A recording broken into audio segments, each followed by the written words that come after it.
Hi, this is Eddie Caro, and welcome to another episode of the Hardcore Soft Skills Podcast. In this past few weeks, I've been having short episodes that you have heard with the intent of sharing some of the knowledge that I share in my book, Hardcore Soft Skills, A Guide to Work with Humans. So each day, I give you a short exercise that you can practice with your team. And this week, as you may know, we have been focusing on the C, which is my part of my 5 C's framework, about the skills to correct. Because in my 5 C's framework, it's basically a roadmap to help you and your team learn this so-called soft skills. So we have the ability to connect, those skills to connect, skills to communicate, skills to collaborate and create, and now skills to correct. And today we are talking about a very important topic, which is about conflict management.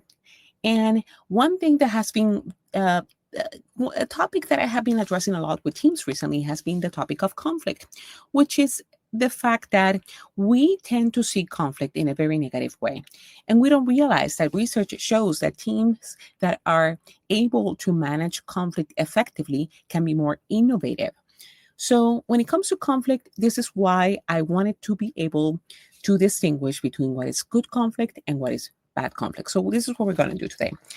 So, one thing is to remember that the bad conflict specifically addresses people, is negative, and good conflict, it focuses on issues.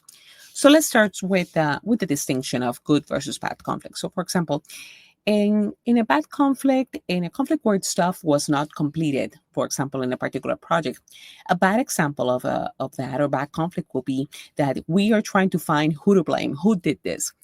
If it was a situation where we look at it differently and use this conflict as an opportunity, we will consider what process have failed, or what, even if it was a person, what behaviors were shown that were not productive for this particular project.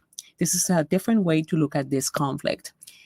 Also, when it comes to a situation, a heated situation where there's a discussion or tension within a group, in a bad conflict situation, there's always one person that takes over the conversation, that considers that is insulting, that voices are raised, and it makes other people feel very uncomfortable. In a healthier scenario of this conflict will be that, yeah, let's say the voices can be raised, but the people may not feel necessarily uncomfortable, and people are able to have opportunity to speak and express their views, and nobody feels threatened in a specific situation. If there are situations where any of the parties involved are feeling threatened, then it just needs to stop right there. And one thing I have seen, and make sure that you're not a participant on this, is that if there is conflict between two team members and you're witnessing any disrespectful behavior, you as a good team member need to intervene and stop it right away. Don't just wait for the situation to pass. If there's any disrespect in any situation for a person, you need to be able to step in and stop that situation. You don't need to be the manager to do that. That's very important key factor that I want you to remember as you are a member or a manager of a team. Now, another example of good versus bad conflict. So let's say something happened, something failed. So in a bad conflict situation will be that you probably not want to do that particular project or action again because you felt things went bad. You were screamed at by the manager or by other team members, and you simply are not willing to take any risk ever again. And because, it just went really bad. But if we take that situation that went bad and look at it differently and say, well, this didn't work out. Let's see what we learned from this.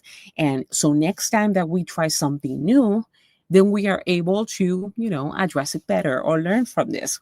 But leaving the door open for new experiments to happen, because what happens when there's bad conflict, if things go bad in a particular group, then all of a sudden people want to avoid risk, and therefore innovation may stop.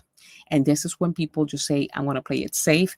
I'm not going to get into any particular situation because I don't want to get in trouble. So I'm going to take a step back and just not try anything new. And another example when it's good conflict versus bad conflict In a conflictive work environment, the manager always has to step in, CC it on the emails, and just to make sure that monitoring the situation, as the parent has to be involved in any situation between two team members.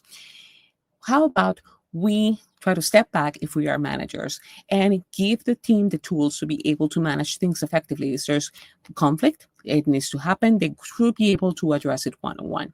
Now, again, if it's a situation where there's disrespect, it is our role to make sure that that stops.